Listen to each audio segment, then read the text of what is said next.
Hi friends, back பீஸோட மெஷர்மெண்ட்ட வச்சு sleeve எப்படி கட் பண்ணுறதுன்னு பார்க்கலாம். 9.25 இன்ச் வருது. அதில -1 பண்ணோம் அப்படின்னா 8.25 இன்ச் வரும். ஸோ 8.25 இன்ச் இருக்கான்னு பார்த்துக்கலாம். 8.5 இன்ச் இருக்கு. நான் 8.25 இன்ச் மட்டும் மெஷர்மெண்ட் எடுத்துட்டு ஒரு ஸ்ட்ரெயிட் லைன் போட்டுக்கிறேன்.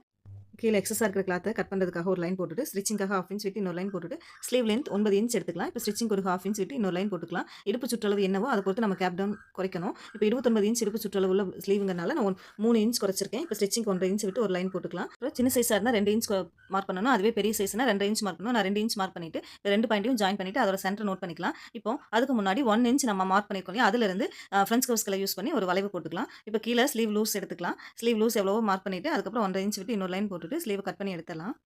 இப்போ கைக்குழி எப்படின்னு சொல்லி வரையறது பார்க்கலாம் வாங்க. ஸ்லீவ் இந்த மாதிரி ஓப்பன் பண்ணிட்டு 1 இன்ச்ல ஒரு மார்க் பண்ணிட்டு அப்படியே ஃபோல்டிங் பண்ணி கட் பண்ணிக்கோங்க சென்டர. இப்போ 3/4 இன்ச்சுக்கு உள்ள தள்ளி மார்க் பண்ணிட்டு கைக்குழி வரைஞ்சுக்கலாம். ஃப்ரெஞ்ச் கர்வ் ஸ்கேல யூஸ் பண்ணி இந்த மாதிரி வரைஞ்சுக்கோங்க. இப்போ நம்ம கட் பண்ணி எடுத்துடலாம். இதோட ஸ்லோ வீடியோ தக்ஸ் ட்ரெண்டி டெய்லரிங்கிற யூடியூப் சேனல்ல போட்டிருக்கேன். போய் பாருங்க. Okay friends, thank you.